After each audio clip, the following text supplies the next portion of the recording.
Ladies and gentlemen, hear me today. When God is about to bless a woman with something big, the atmosphere around her begins to shift. You may not see it with your eyes, but you can feel it in your spirit. The winds of change start blowing. The ground begins to tremble. And what once looked like rejection is actually redirection. When God is about to bless a woman with something big, the first sign is often the breaking. It is one of the hardest seasons to understand because breaking feels like loss, like rejection, like betrayal, like something slipping through your hands that you thought you needed to hold on to. But what you do not always see is that the breaking is not the end of you. It is the shaping of you. Before God can release oil, the olive must be crushed. Before he can pour out the fragrance, the alabaster box must be broken. Before he can trust you with influence, he will strip you of dependence on what is fragile, temporary, and false. That breaking season is proof that the blessing is so weighty, so powerful, so transformational that it requires a foundation strong enough to carry it. Think about how gold is purified. It is not purified in comfort. It is purified in fire. The heat removes the impurities, burning off everything that cannot remain in the final form. The woman who is destined for more, the woman chosen to carry something divine, cannot be left in her raw, unrefined state. She must go through fire. She must endure pressure. She must survive what tried to kill her and still come out standing. That is why the breaking comes first. It breaks the shell so the treasure can come forth. If you have ever felt like your heart was shattered into 1,000 pieces, like the very thing you trusted fell apart in your hands, you were not being destroyed, you were being prepared. The pain you felt was not random. It was the hand of God removing what could not go with you into the next season. Sometimes the friendships you lose, the relationships that collapse, the jobs that dry up, the opportunities that close are not evidence that God abandoned you. They are evidence that God is breaking the vessel to make room for what he intends to pour into you. He cannot fill a vessel that is already full of pride, fear, insecurity, or misplaced trust. The breaking clears out the clutter. Consider a woman carrying a child. Her body begins to stretch in ways that feel uncomfortable, in ways that cause pain, in ways that shift everything about her daily routine. But the stretching is necessary because what is inside of her is growing, and if her body did not make room, the promise could not survive. Spiritually, the same thing happens when God is getting ready to bless a woman. Her life begins to stretch. She is pulled beyond her comfort zone. She is pressed in ways she never imagined. And sometimes she prays for the pressing to stop, not realizing that the pressing is proof of growth. You may have walked through betrayal that left you weeping at night. You may have faced doors that slammed in your face after you thought they were open. You may have felt the sting of rejection from people you loved and trusted. But what if that breaking was the hand of God keeping you from a counterfeit blessing? What if the heartbreak was the doorway to a bigger promise? What if the rejection was divine protection, pushing you into alignment with his plan? The breaking season is lonely. It feels confusing. It makes you question whether you are loved or forgotten. But every woman who has ever carried something great has had to be broken first. It is in the breaking that you discover strength you did not know you had. It is in the breaking that you find prayers you did not know were inside of you. It is in the breaking that you learn to depend on God in a way you never have before. And it is in the breaking that pride is shattered, fear is exposed, and faith is refined. Do not despise the breaking, because it is the guarantee that a blessing is coming. You would not be attacked this hard if there were not something valuable inside of you. You would not be pressed this much if heaven were not preparing to pour something heavy on your life. The olive does not cry out when it is whole. It cries when it is crushed. And the crushing produces the oil that anoints kings, heals wounds, and lights the fire. The same God who allows the crushing is the same God who has already ordained the oil. If you are in a season where everything feels like it is falling apart, you must understand that what is falling apart is not you. It is the shell around you. It is the false security you built. It is the limited vision you clung to. The breaking is heaven's announcement that you are about to see something bigger than what you imagined. But first, the vessel must be made ready. God cannot place a new blessing into an old wineskin, so he allows the breaking to make you into a new one. You cannot carry big blessings with fragile faith. You cannot carry heavy promises with weak shoulders.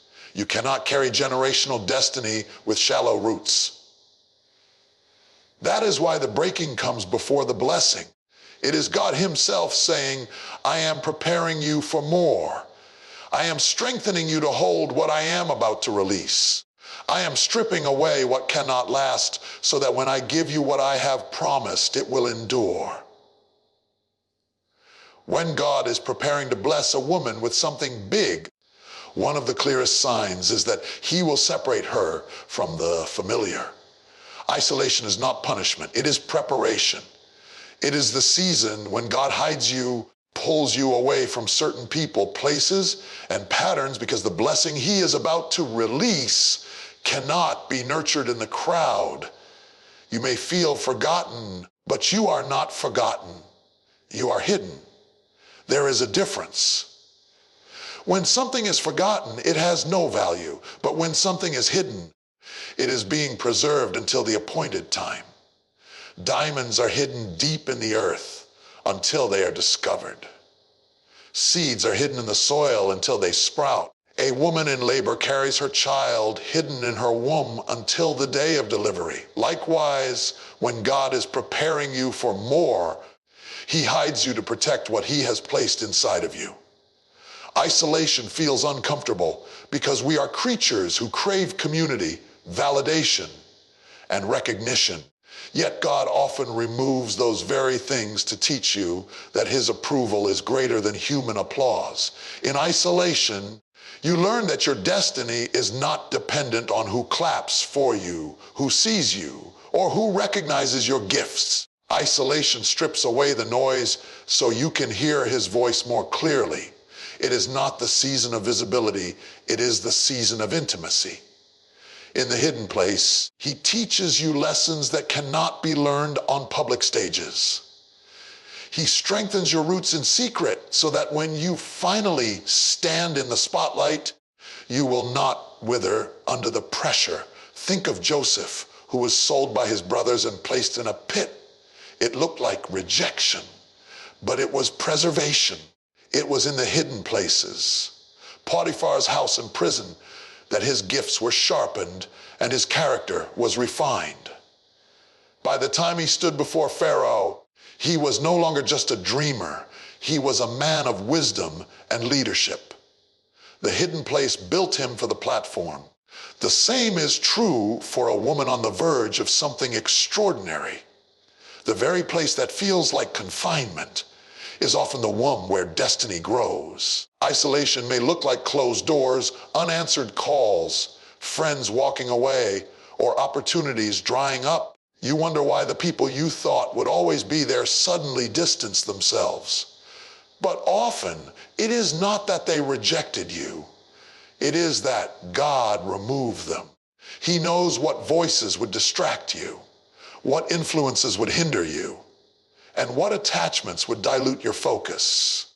He loves you too much to let the wrong people sit in the room while he is shaping your purpose. So he pulls you aside, not to break you down, but to build you up in silence.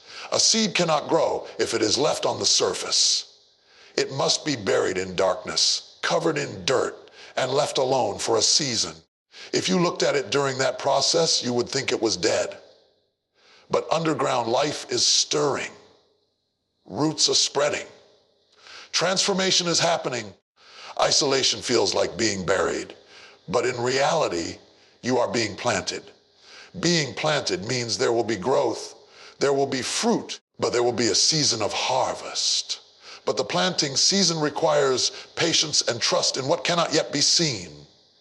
In isolation, God removes the scaffolding of human support so you learn to lean fully on Him.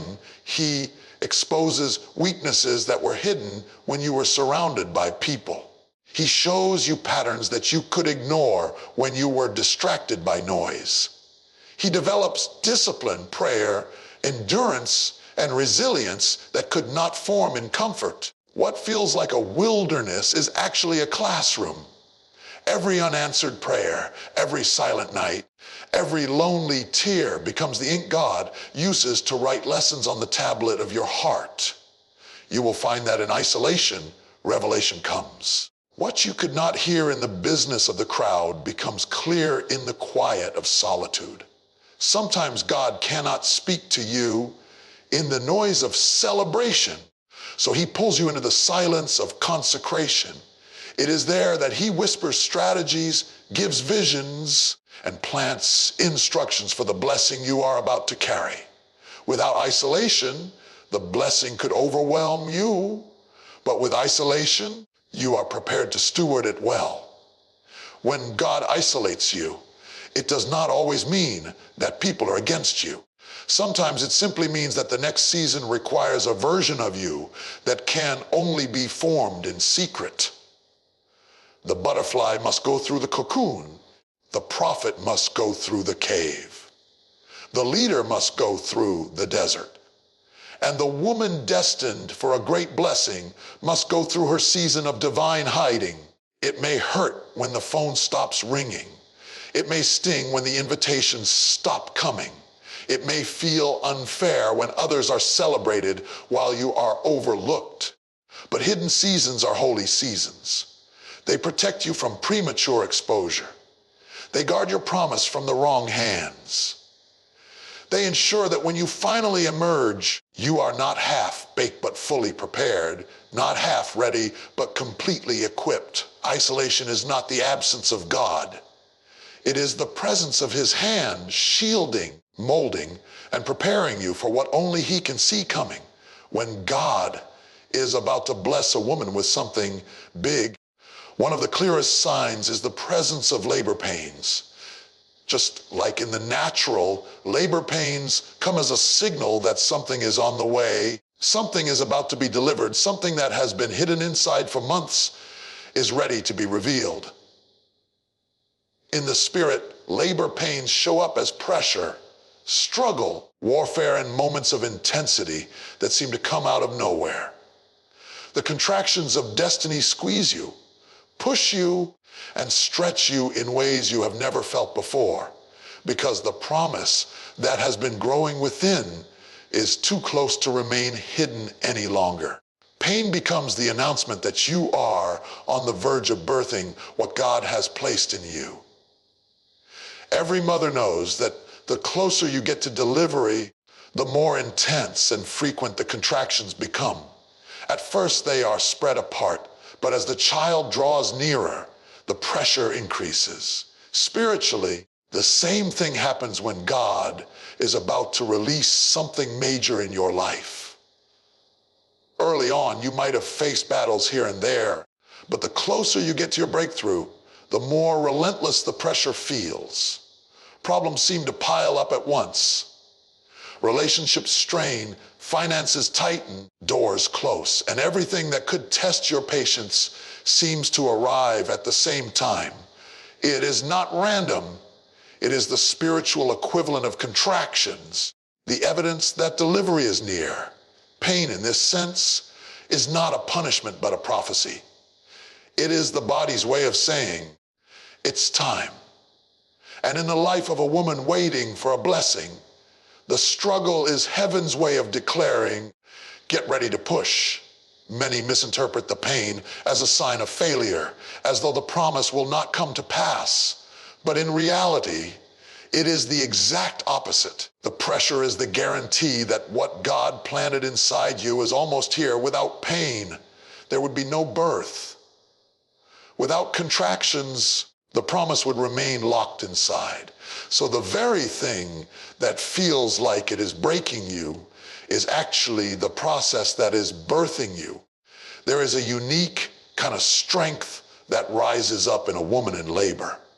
No matter how long the hours, no matter how intense the contractions, something in her knows she cannot stop. She has come too far to give up now.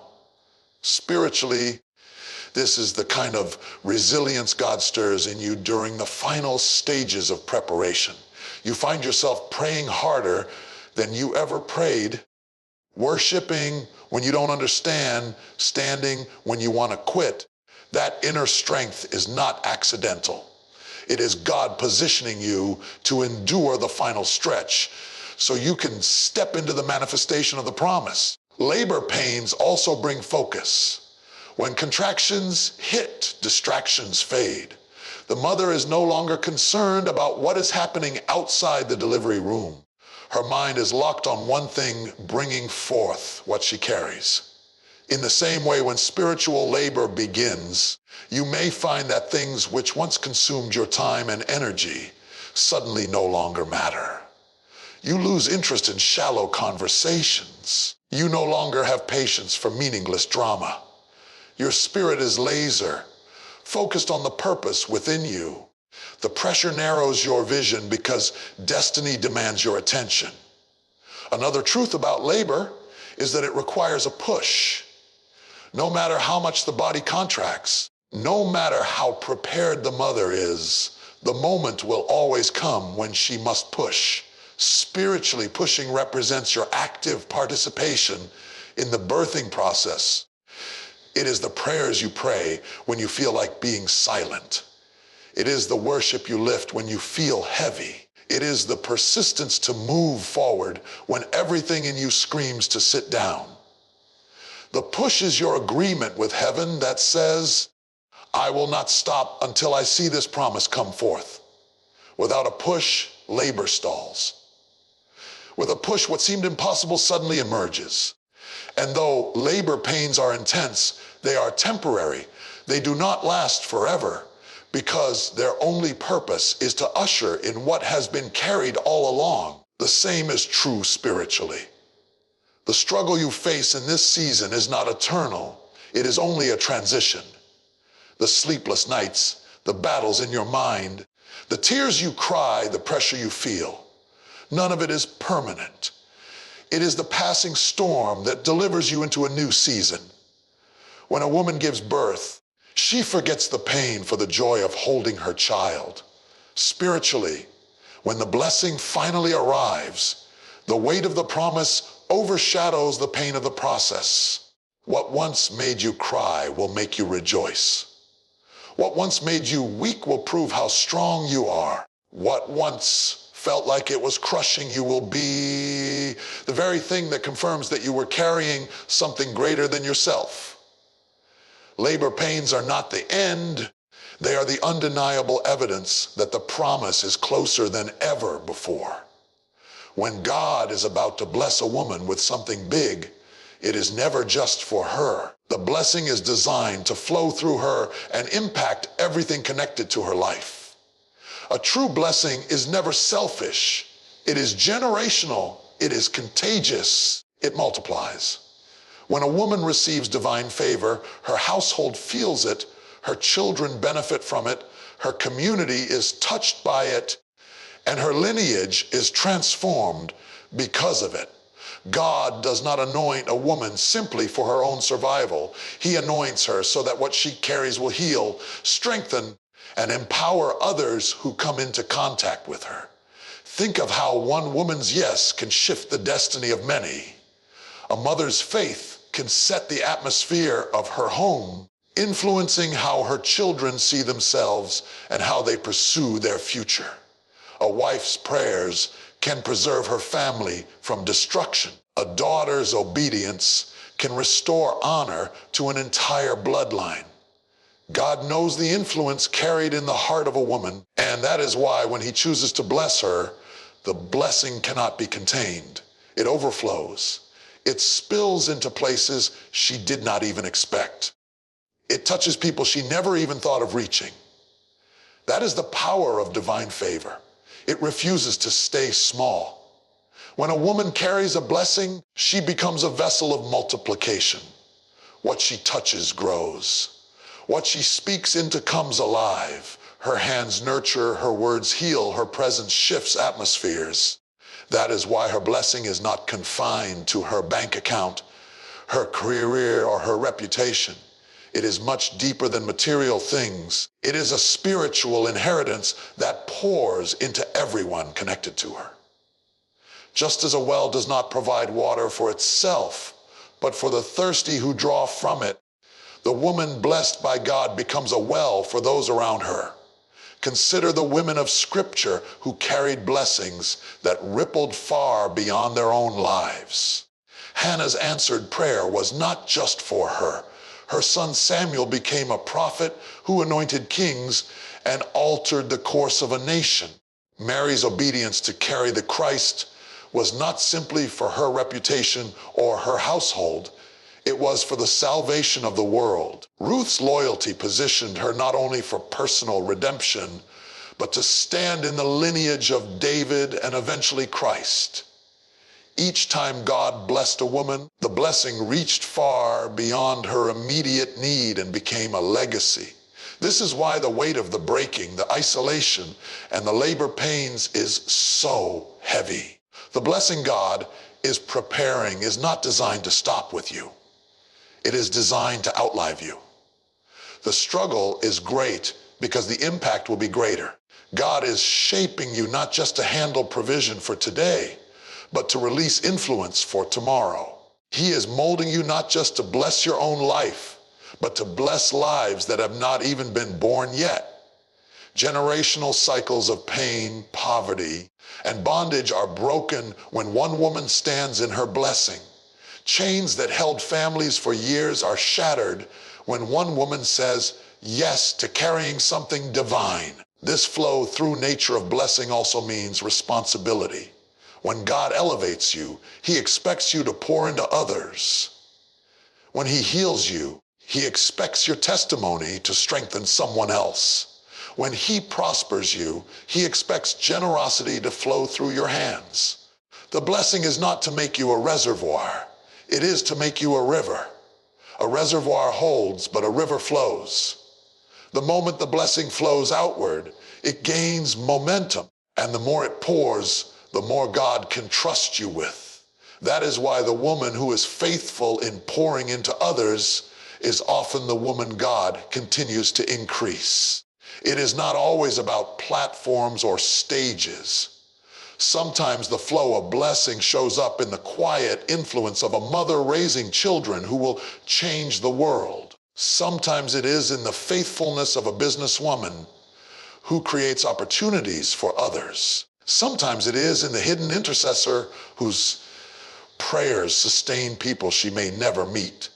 The blessing flows through words, through actions, through presence, through love, through leadership. It is not confined to one expression. It shows up wherever she steps because the blessing is not just on her, it is in her. When God blesses a woman, he positions her as a carrier of legacy. She becomes the doorway through which others experience freedom, hope, and transformation. And though the blessing may start with her, it will never end with her. It will reach her children, her children's children, and the lives of countless others who draw from the overflow of what God has placed within her. The true measure of the blessing is not seen in how much she receives, but in how much flows through her to change the world around her.